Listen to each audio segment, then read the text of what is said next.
किसी गांव में एक बूढ़ी औरत रहती थी। उसका पति बहुत जमीन जायदाद छोड़कर मरा था। उसका एक बेटा था जिसकी एक किराने की दुकान थी जो बहुत अच्छी चलती थी। इस वजह से उनके पास दौलत बहुत थी और घर में किसी चीज की कमी ना थी।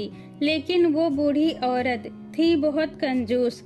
उसकी जबान बहुत तीखी थी। वो हमेशा दूसरों को भला बुरा कहती थी। उसको दूसरों का दिल दुखाने में बहुत मजा आता था। बुढ़िया का बेटा बहुत नेक और ईश्वर को मानने वाला था। वो गरीबों, भूखों और जरूरतमंदों की मदद करता था। वो अपनी माँ को बहुत समझाता। माँ, तुम्हें किस चीज की कमी है? घर में ऊपर वाले का दिया हुआ सब कुछ है, फिर तुम इतनी कंजूसी क्यों करती हो? रुपए पैसे तो खर्च करने की चीज होती है। सोना चांदी धन दौलत कोई अपने साथ ऊपर नहीं ले जाता, लेकिन नेकी और अच्छे कर्म इंसान के साथ जाते हैं। दान धर्म में खर्च की गई दौलत ही इंसान के काम आती है।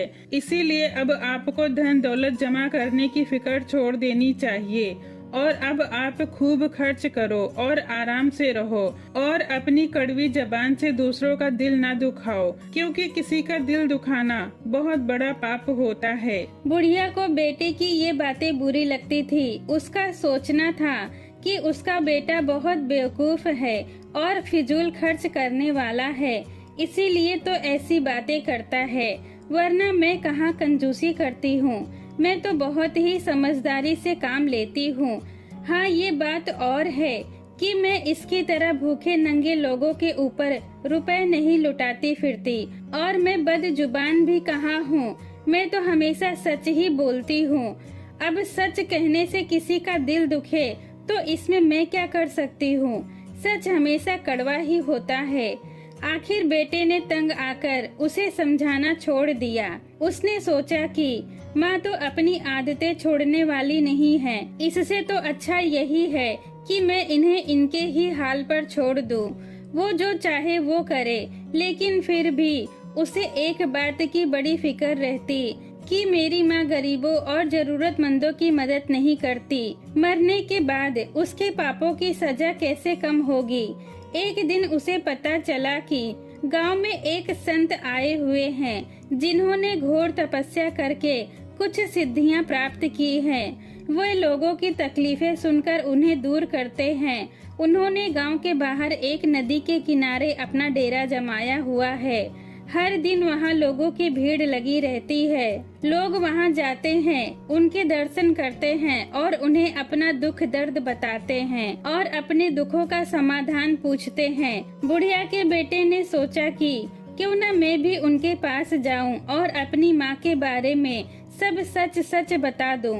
हो सकता है माँ के व्यवहार में परिवर्तन लाने के लिए संत मुझे कोई उपाय बता दे। ये सोचकर वो संत के पास गया और उनसे अपनी माँ के बारे में बताया। बेटा, मनुष्य का जीवन उसके अपने लिए नहीं होता, वो तो दूसरों के लिए जीता मरता है, दूसरों से प्यार और हमदर्दी रखता है और उनके दुख दर्द में काम आता है। लेकिन जो मनुष्य ऐसा नहीं करता, भूखों को खाना नहीं खिलाता, बल्कि उनके साथ बुरी तरह पेश आता है, उन्हें भला बुरा कहता है, ऐसे इंसान की आत्मा को शांति कैसे मिल सकती है। ठीक है, अगर तुम मेरे पास अच्छे इरादे से आए हो तो मैं पूरी कोशिश करूँगा कि तुम्हारी माँ की कंजूसी और बदतमीजी जैसी बुराइयों से छुटकारा मिल जाए। संत की बातों को सुनकर बुढ़िया के बेटे को सुकून मिला और वह संत को धन्यवाद देकर अपने घर लौट आया। अगले दिन संत अपना भेष भिखारी की तरह बनाकर बुढ़िया के घर गए और दरवाजे पर पहुंचकर जोर से आवाज लगाई। बुढ़िया दरवाजे पर आई तो बाबा ने अपना कटोरा उसके सामने कर दिया और बोले, माई, भगवान के नाम पर कुछ दे दो।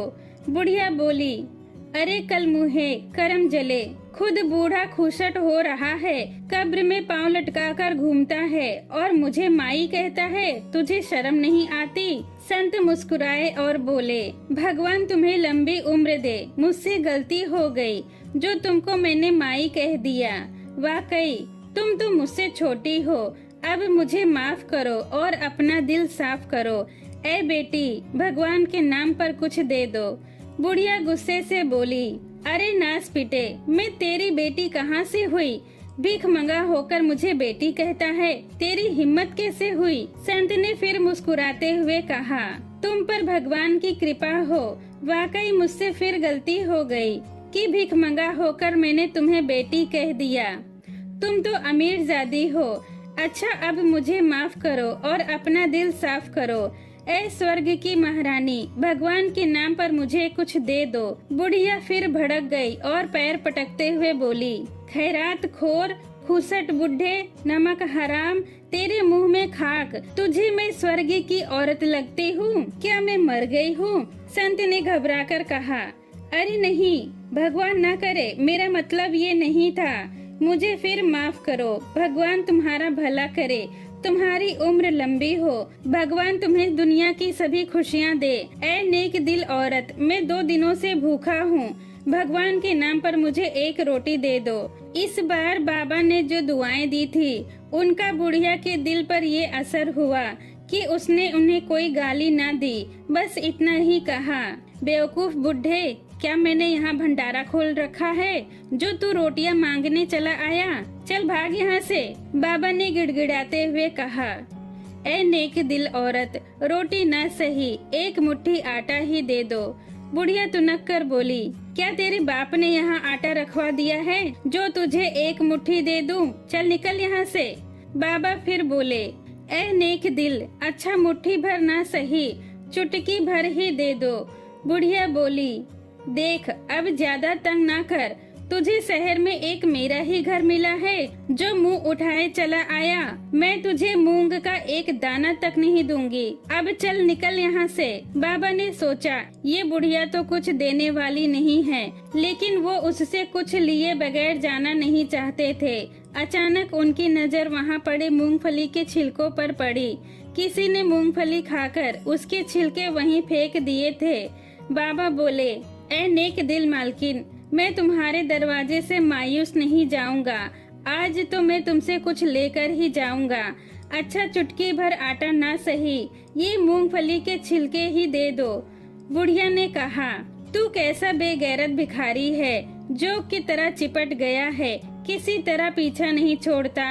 अरे, इन मूंगफली के छिलकों को मैं पीस कर मंजन बनाऊंगी, भला तुझे क्यों दे दूं? बाबा बोले, सोच लो, मैं तो तुम्हारे फायदे के लिए ही कह रहा हूँ। अपने फायदे के बारे में सुनकर बुढ़िया की आंखें चमक उठी। खुश होकर बोली, मेरे फायदे के लिए? वो कैसे?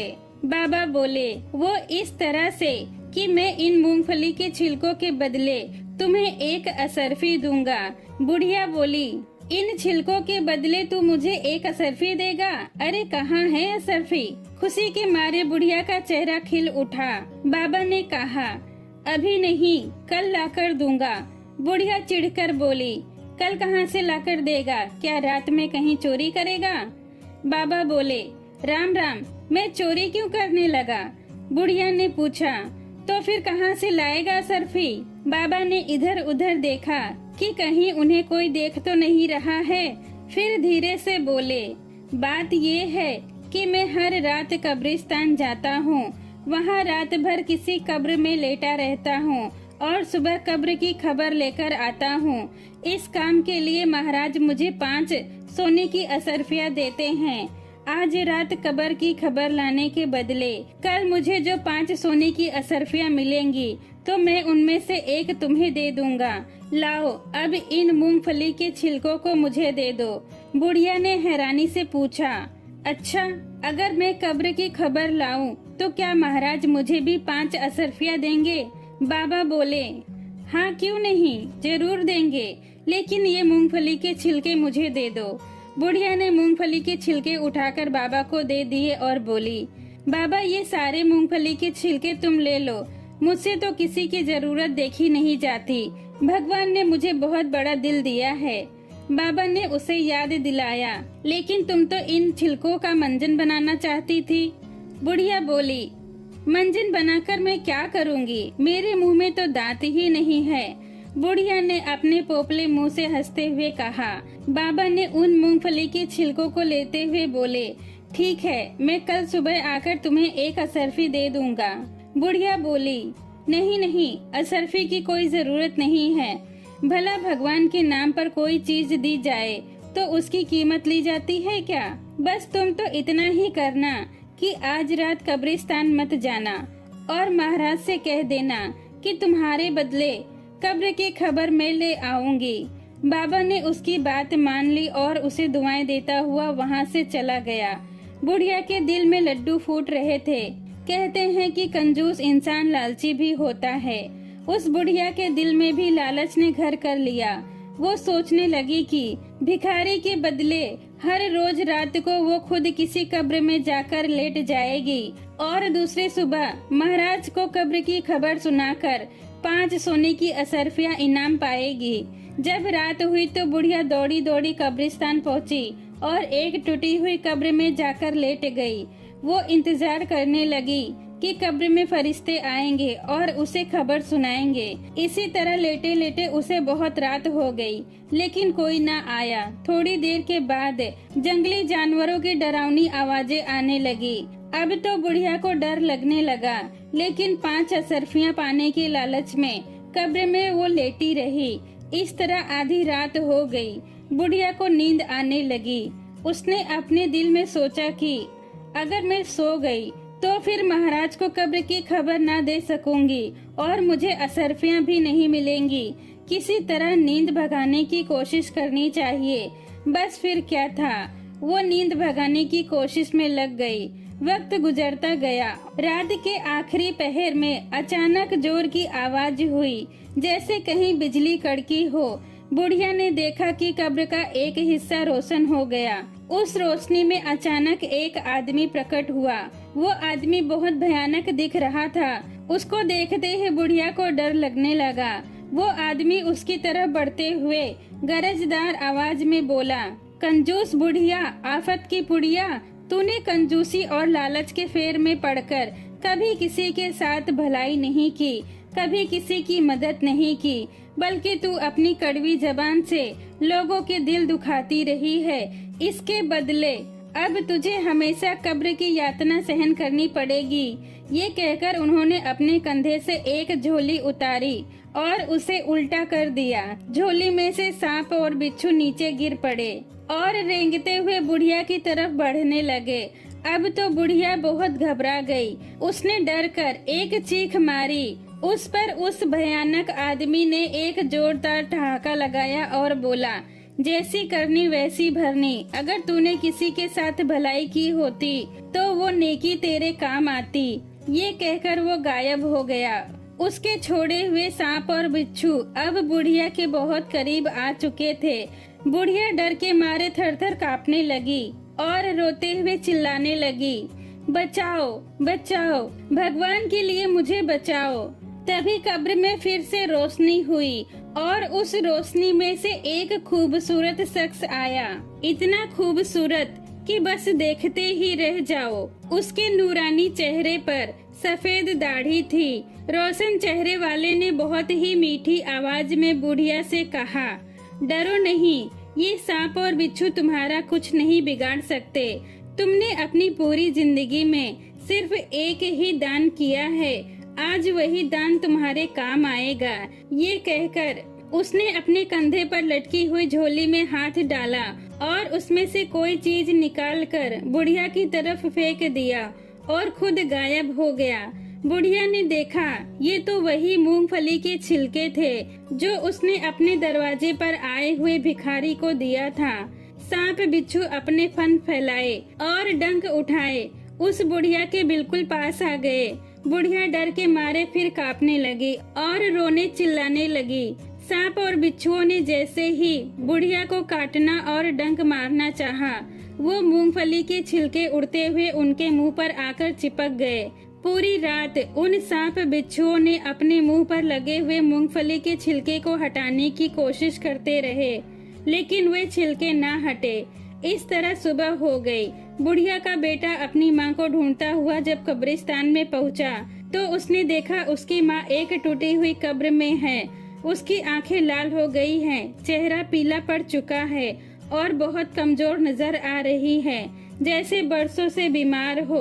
बेटे ने अपनी माँ को इस हाल में देखा तो रोने लगा। उसने अपनी माँ को कब्र से निकाला और अपने घर ले आया। थोड़े दिनों के बाद बुढ़िया बिल्कुल ठीक हो गई। अब तो जैसे उसकी जिंदगी ही बदल चुकी थी। उसने कंजूसी की आदत छोड़ दी और पहले जैसी लालची भी न रही।